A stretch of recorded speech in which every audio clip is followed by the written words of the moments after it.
I've always felt that Mary's testimony of "I have seen the Lord" has always been more impactful and powerful than the traditional Easter response. He is risen. He is risen indeed.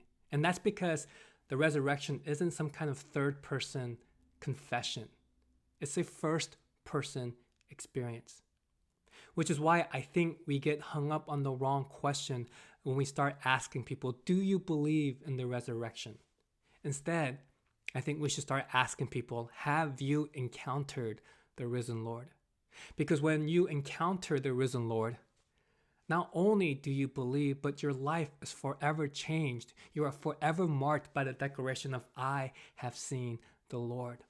In fact, the phrase, I have seen the Lord, the testimony, I have seen the Lord, is the one sermon that you'll ever have to preach. Because to say, I have seen the Lord, is to point out resurrection in the midst of ruins. To say, I have seen the Lord, is to love in the face of hate. To point out life in the midst of death. To point to hope in the midst of a pandemic. To say, I have seen the Lord, is to say that hatred, that fear, that terror, that violence, that death never gets the last word.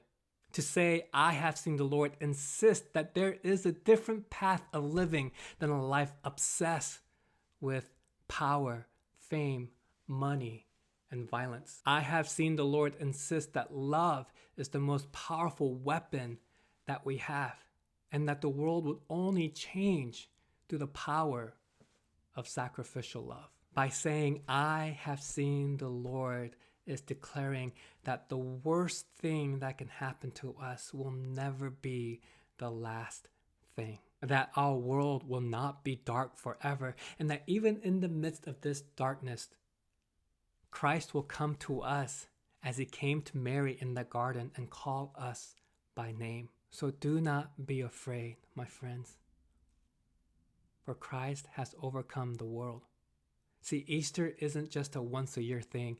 Easter isn't some historical event that happened and is past, but Easter is every single day, because the promise of resurrection isn't something that God has done, but it's something that God does and continues to do. So the best response that we can offer ourselves, one another, our neighbors, our families, our friends, the world, is the testimony of, I have seen the Lord. For God is still working in the midst of this pandemic, because God is still creating joy and love out of fear, because God is still renewing, redeeming, and forgiving, because God is still here with you, with me, with us.